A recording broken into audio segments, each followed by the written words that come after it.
hati ini cinta kepada. Assalamualaikum warahmatullahi wabarakatuh.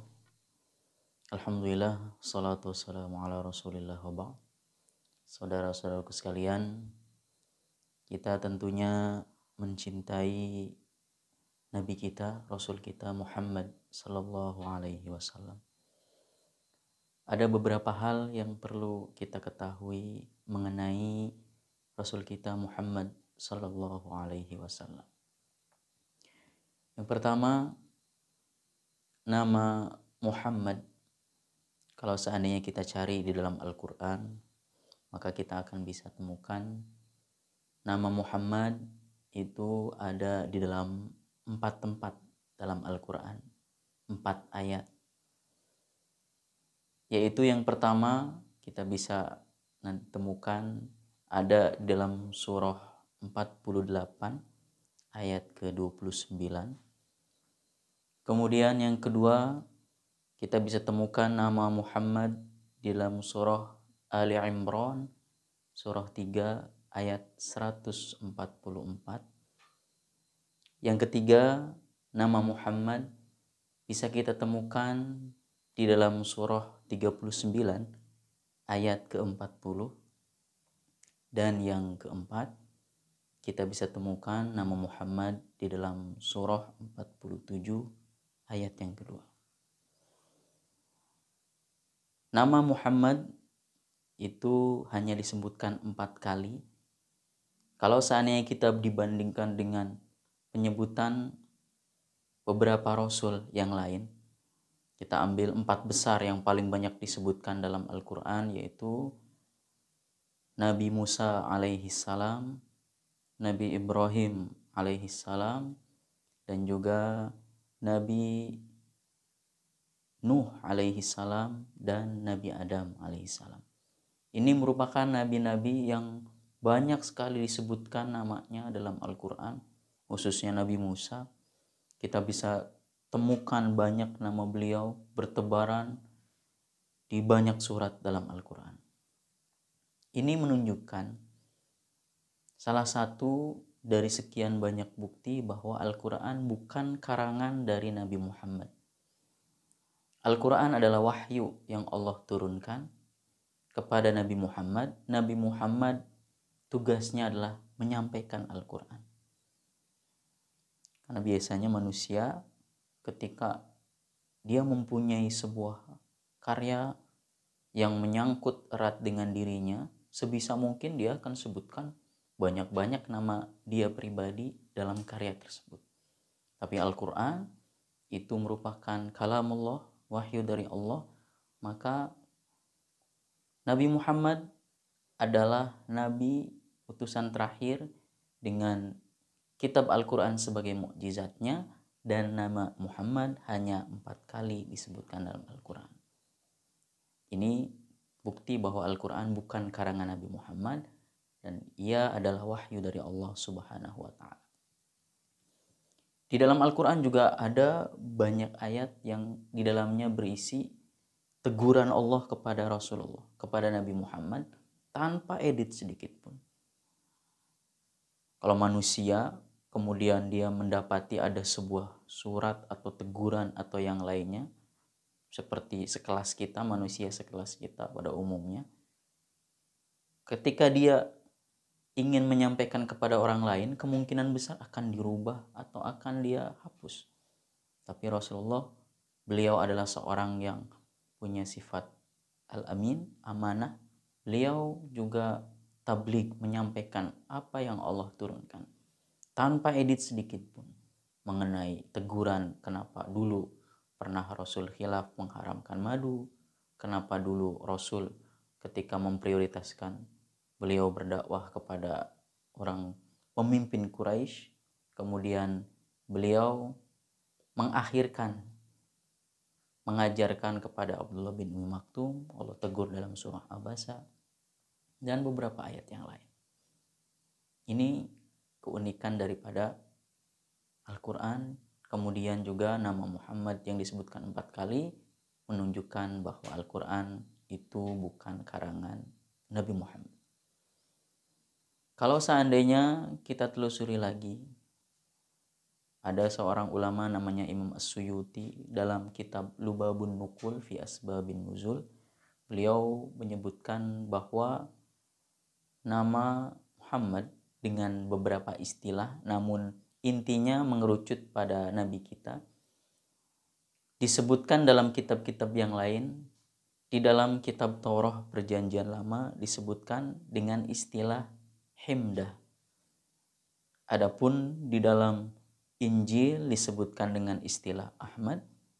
Di dalam Al-Quran sendiri disebutkan dengan nama Muhammad jelas.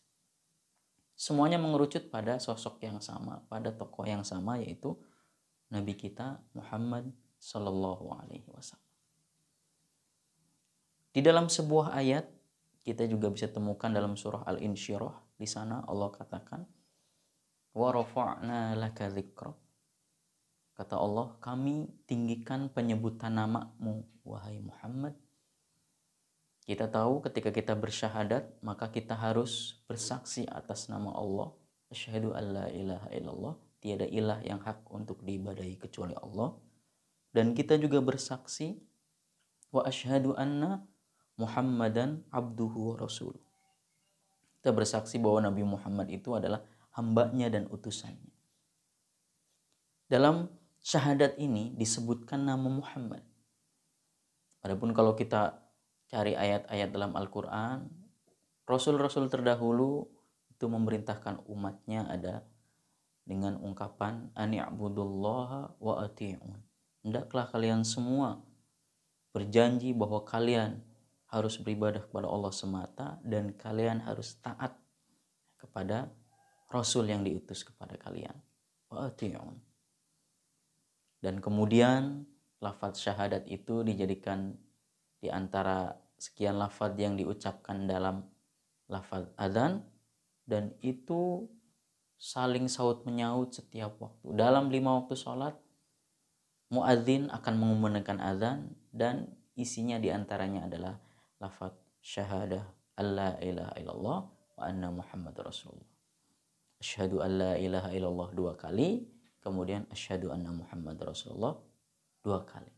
Itulah mengapa Allah katakan wa rafa'na laka dzikrak. Kami tinggikan penyebutan namamu. Kemudian perlu kita ketahui, nama Muhammad itu nama yang tidak bisa diejek. Kenapa dia dikatakan tidak bisa diejek?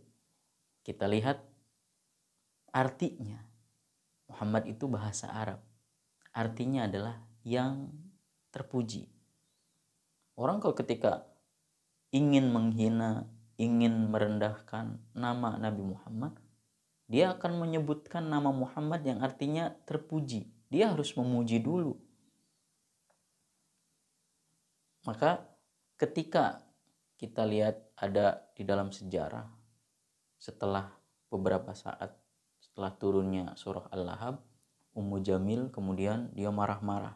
Nah, dalam Al-Lahab disebutkan bahwa Abu Lahab dengan istrinya nanti akan masuk neraka. Istrinya disebutkan hammalatal hatab.